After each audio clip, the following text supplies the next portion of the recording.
அஸ்ஸலாமு அலைக்கும் வரஹ்மத்துல்லாஹி வபரகாதுஹு. பனை மரங்கள் அடர்ந்து நிற்கும் பரந்த பாதையில் ஒரு இளம்பெண் நடந்து சென்று கொண்டிருந்தாள். தனது இறைவனுக்கு மட்டுமே முழுமையாக கீழ்ப்படிந்து பயபக்தியுடன் வாழ்ந்து கொண்டிருந்த அந்த அழகிய பெண்ணை ஒரு இளைஞன் பின்தொடர்ந்தான். அவள் யார்? அவளது அழகு யாரையும் கவர்ந்திழுக்கும் வகையில் இருந்தது. அவளது உடை அணிந்த விதம் பார்ப்பவர்களை கண் அசைக்காமல் பார்க்க வைக்கும் அளவுக்கு இருந்தது. எல்லாவற்றிலும் சிறந்தவனாக தோன்றிய அந்த இளைஞன் அந்த அழகிய நற்குணமுள்ள பெண்ணை பின்தொடர்ந்தான். தனது விருப்பத்தை நிறைவேற்ற எந்த தீய செயலுக்கும் தயாராக இருந்த அந்த இளைஞன் அவளை பின்தொடர்ந்து சென்றான். அவளது அழகை பார்த்து அவனால் தாங்க முடியவில்லை. மனதில் எந்த தீய எண்ணத்திற்கும் இடம் கொடுக்காமல் அந்த பெண்ணும் அவனுக்கு முன்னால் நடந்து சென்றாள். தன்னை பின்தொடர்பவன் யார், அவன் ஏன் தன்னை பின்தொடர்கிறான் என்பது தெரியாமல் அந்த இளம்பெண் மக்கள் இல்லாத அந்த பாதையில் வேகமாக நடந்து சென்றாள். அவளுடன் சேர்ந்து செல்ல இளைஞனும் வேகமாக நடந்தான். பெண்ணின் வேகத்திற்கு ஏற்ப தனது நடையையும் வேகப்படுத்திய இளைஞனின் நோக்கத்தை உணர்ந்த அந்த பெண் தனது இறைவனிடம் பாதுகாப்பு தேடி மனதில் முணுமுணுத்தாள், ரப்பே, என்னை காப்பாற்று. மீண்டும் அவள் திரும்பி பார்த்து நடையை வேகப்படுத்தினாள். இந்த பார்வை அந்த இளைஞனை மேலும் அவளை நோக்கி ஈர்த்தது. அவளது கண்கள் அவனால் மறக்க முடியவில்லை. அவளது கண்களால் கவரப்பட்ட அவன் தனது விருப்பத்தை நிறைவேற்றுவதற்காக அவளை தடுத்து நிறுத்தினான். அவளிடம் பலவற்றை கேட்கத் தொடங்கினான். உங்கள் கேள்விகளுக்கு பதிலளிக்க எனக்கு பயம் உள்ளது. நான் அல்லாவை பயப்படுகிறேன். எல்லா ரகசியங்களையும் பார்க்கும் அல்லாவை பயப்படுங்கள் என்று அவள் அவனிடம் கூறினாள். ஆனால் அவன் அதை கேட்கும் நிலையில் இல்லை. அவனது மனம் அப்போதும் அவளது கண்களின் கதையை பேசிக் கொண்டிருந்தது.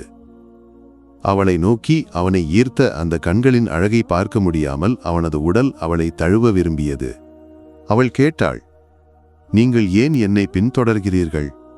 அவன் கூறினான், உங்கள் கண்கள் என் இதயத்தை கவர்ந்துவிட்டன. நீங்கள் திரும்பி பார்த்தபோது அந்த கண்கள் என்னை உங்களை நோக்கி வெகுவாக இழுத்துவிட்டன. அவனது விருப்பம் எதுவோ அதை நிறைவேற்ற வேண்டும். அவனால் என் கண்களை மறக்க முடியவில்லையாம். அதனால் அதை நிறைவேற்றிக் கொடுக்க வேண்டும் என்று அவள் அவனை சமாதானப்படுத்தினாள். நீங்கள் இங்கே சற்று ஓய்வு எடுங்கள். சிறிது நேரத்தில் உங்கள் விருப்பத்தை நான் நிறைவேற்றி தருகிறேன். அவளது விருப்பம் அதுவாக இருந்தால் காத்திருக்கலாம். சிறிதும் பொறுமை இல்லாவிட்டாலும் அவளே விருப்பப்பட்டு கேட்டதல்லவா, சற்று பொறுக்கலாம். இளம்பெண் இளைஞனுக்கு அளித்த வாக்கை நிறைவேற்றுவதற்காக தனது வீட்டை நோக்கி நடந்தாள். தனது அறைக்குள் சென்று தனியாக அமர்ந்து கதவை மூடி அழத் தொடங்கினாள். இதய வேதனையுடன் அவள் இறைவனிடம் கூறினாள், இறைவா, நீ என்னை ஒரு பெண்ணாக படைத்தாய். அதன் பாக்கியமா துர்பாக்கியமா என்று தெரியவில்லை. அத்தியாவசிய தேவைக்காக நான் வெளியே சென்றது என் தவறு என்றால் நீ மன்னித்தருள வேண்டும். உனக்கு தெரியுமல்லவா, என்னையும் எதிர்பார்த்து ஒரு இளைஞன் தொலைவில் காத்திருக்கிறான். என் கண்கள்தாம் அவனை என்னை பின்தொடரவும் என் உடலை அவனுக்கு விருப்பப்படுத்தவும் காரணமாக இருந்ததாம். என் பார்வை அவனது மனதை கவர்ந்ததாக அவன் கூறுகிறான். பிரார்த்தனைக்கு பின் அவள் தனது தோழியை அழைத்து அழகான பாத்திரம் ஒன்றை கொண்டு வரவும் அதை பொதிய ஒரு பட்டு துணியை கொண்டு வரவும் கேட்டாள். எஜமானியின் கட்டளைப்படி பணிப்பெண் பட்டு துணியையும் பளபளப்பான பாத்திரத்தையும் கொண்டு வந்து கேட்டாள். இது எதற்கு? ஒரு நீண்ட பெருமூச்சுடன் பணிப்பெண்ணின் முன்னிலையில் அந்த இளம்பெண் முன்பே தயாராக வைத்திருந்த கத்தியை எடுத்து தனது அழகிய கண்களை பறித்து அந்த பளபளப்பான பாத்திரத்தில் வைத்தாள். அவள் கன்னங்களில் இரத்தம் வழிந்தோடியது. இதை பார்த்த பணிப்பெண் அதிர்ச்சியடைந்து கேட்டாள், இது என்ன? நீங்கள் என்ன செய்துவிட்டீர்கள்? இந்த பாத்திரத்தை விரைவாக பட்டு துணியில் பொதியுங்கள். பின்னர் என்னையும் எதிர்பார்த்து சற்று தொலைவில் ஒரு இளைஞன் காத்திருக்கிறான். அவன் என் உடலை வேட்டையாட காத்திருக்கிறான். என் கண்கள்தான் அவனை கவர்ந்தன. எனவே அந்நியரை கவர்ந்த இந்த கண்கள் எனக்கு தேவையில்லை. இதை எடுத்துச் சென்று அவரிடம் கொடுங்கள்.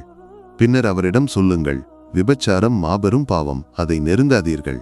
எஜமானியின் வார்த்தையை நிறைவேற்ற பணிப்பெண் அந்த கண்களை பளபளப்பான பாத்திரத்தில் வைத்து பட்டு துணியில் பொதிந்து அந்த இளைஞனிடம் சென்றாள். இளம்பெண்ணின் வருகையை ஆவலுடன் எதிர்பார்த்திருந்த அந்த காமவெறியன் தன்னிடம் வந்த பெண் கொடுத்த பொதியை அவிழ்த்தான். அவன் ஆச்சரியத்துடன் கேட்டான், இது என்ன? நீ யார்? நான் எதிர்பார்த்திருப்பவள் நீ இல்லையே. பணிப்பெண், ஆமாம், எனக்கு தெரியும். நீங்கள் எதிர்பார்த்தவளின் கண்கள் இவை, உங்களை கவர்ந்த கண்கள். இனி அவளுக்கு இவை தேவையில்லையாம். துக்கத்தால் பணிப்பெண்ணின் கண்கள் நனையத் தொடங்கின. பின்னர் மற்றொரு விஷயத்தையும் அவள் கூறினாள். நிறுத்துங்கள், விபச்சாரத்தை தொடாதீர்கள், அது மாபெரும் பாவம். பட்டு துணியை அகற்றிய போது இரத்தத்தில் நனைந்த அந்த கண்கள் அவனது மனதை உலுக்கின. அதோடு அவளது அறிவுரையும், அந்த இளைஞனுக்கு வேறு எதுவும் தேவையில்லை. எல்லாம் என் தவறு, என் வாழ்க்கையில் இனி இது மீண்டும் நிகழாது. என் தவறு, இறைவா நீ மன்னிக்க வேண்டும். இந்த நிகழ்வால் அவனது வாழ்க்கை மாறியது. அதன்பின் அவன் புகழ்பெற்ற பக்தனாக மாறினான். அவன்தான் ஹசன் பஸ்ரி ரதியல்லாஹு அன்ஹு. சில சமயங்களில் பார்வையும் ஆபத்தானதாக மாறிவிடும். அதனால்தான் நபி ஸல்லல்லாஹு அலைஹி வஸல்லம் கூறினார்கள், பார்வை என்பது பிசாசின் விஷத்தில் தோய்க்கப்பட்ட அம்பு. இந்த வரலாறு நம்மை அதை பற்றி சிந்திக்க வைக்கவில்லையா? அல்லாஹ் சுப்ஹானஹு வ தஆலா விபச்சாரத்தை தொடாமல் விலகியிருக்கும் பாக்கியத்தை நமக்கு வழங்குவானாக. இந்த வீடியோ உங்களை சென்றடைய காரணமானவர்களுக்காக பிரார்த்தனை செய்ய வேண்டும் என நினைவூட்டுகிறேன். இன்ஷா அல்லாஹ் மற்றொரு வீடியோவுடன் பின்னர் சந்திப்போம். பிரார்த்தனையுடன். வஸ்ஸலாமு அலைக்கும் வரஹ்மத்துல்லாஹி வபரகாதுஹு.